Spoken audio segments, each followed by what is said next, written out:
भीतर की चेतना को पहचानने का मार्ग है, और कृष्ण की हर लीला उसी भीतर की यात्रा का एक रहस्यमय नक्शा है।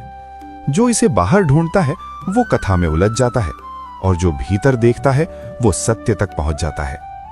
तुमने अक्सर सुना होगा कि कृष्ण ने गोपियों के साथ रास रचाया, और बहुत से लोग इसे केवल एक प्रेम या आनंद की लीला मानते हैं। लेकिन एक जागृत आत्मा के लिए ये लीला कुछ और ही कहती है।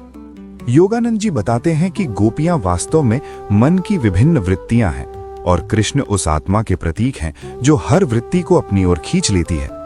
जब आत्मा जागती है तब मन की सारी इच्छाएं, सारे विचार सब एक ही केंद्र की ओर दौड़ते हैं। यही रास है जहां सब कुछ एक में विलीन हो जाता है। ये कोई बाहरी नृत्य नहीं, ये चेतना का नृत्य है जहां हर भावना कृष्ण में खो जाती है।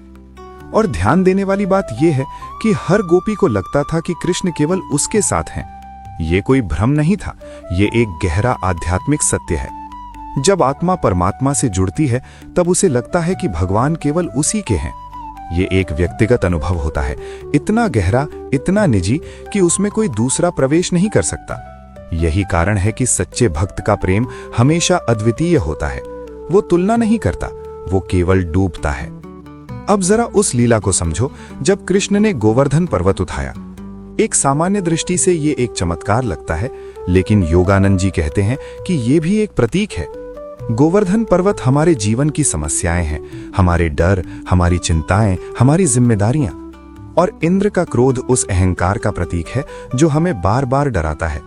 जब आत्मा सोई होती है तब इंसान इन समस्याओं के नीचे दब जाता है, लेकिन जब आत्मा जागती है तब वो कृष्ण की तरह उन सभी बोझों को उठाने की क्षमता पा लेता है। लेकिन यहाँ एक गहरा रहस्य छुपा है। कृष्ण ने पर्वत को अपनी उंगली पर उठाया, लेकिन सारे लोग उसके नीचे खड़े थे। इसका मतलब है कि जागृति केवल व्यक्तिगत नहीं होती, उसका प्रभाव तुम्हारे आसपास के लोगों पर भी पड़ता है। जब तुम भीतर से मजबूत हो जाते हो तब तुम दूसरों के लिए भी एक सहारा बन जाते हो। यही सच्ची आध्यात्मिकता है जो केवल खुद को नहीं बल्कि पूरे वातावरण को बदल देती है। अब जरा उस क्षण की ओर बढ़ते हैं जब कृष्ण मथुरा चले जाते हैं। वृंदावन छूट जाता है, राधा छूट जाती हैं, और सब कुछ जैसे एक दर्द में बदल जाता है। ये लीला बहुत गहरी है। योगानंद जी कहते हैं कि ये वो अवस्था है जब आत्मा एक उच्चतर चेतना की ओर बढ़ती है और उसे अपने पुराने सुखों, अपने पुराने संबंधों को छोड़ना पड़ता है। ये एक कठिन प्रक्रिया है, क्योंकि जो चीजें कभी तुम्हें आनंद देती थीं, वही अब तुम्हें रोकने लगती हैं। जब आत्मा जागती है तब वो समझने लगती है कि सच्चा प्रेम पकड़ने में नहीं, छोड़ने में है। राधा का वियोग इसी सत्य को दर्शाता है। वो कृष्ण को रोकती नहीं, क्योंकि वो जानती हैं कि उनका प्रेम किसी एक स्थान या समय में बंधा नहीं है। यही वो अवस्था है जहां प्रेम अपनी सबसे शुद्ध अवस्था में पहुंचता है, बिना किसी अपेक्षा के, बिना किसी डर के, केवल एक गहरी स्वीकृति के साथ।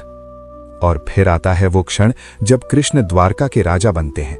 अब वो बालक नहीं है, अब वो एक जिम्मेदार, स्थिर और पूर्ण चेतना के प्रतीक हैं। ये आत्मा की अंतिम यात्रा है जहां वो अपने सभी अनुभवों को एकीकृत कर लेती है। अब उसमें कोई द्वंद्व नहीं बचता, कोई भ्रम नहीं बचता, केवल एक स्पष्टता होती है। यही वो अवस्था है जिसे योगानंद जी गॉड कॉन्शियसनेस कहते हैं। लेकिन इस पूरी यात्रा में एक चीज कभी नहीं बदलती, और वो है कृष्ण की मुस्कान। चाहे वो युद्ध भूमि हो, चाहे वियोग हो, चाहे जिम्मेदारियां हो, उनकी मुस्कान हमेशा बनी रहती है। ये मुस्कान हमें ये सिखाती है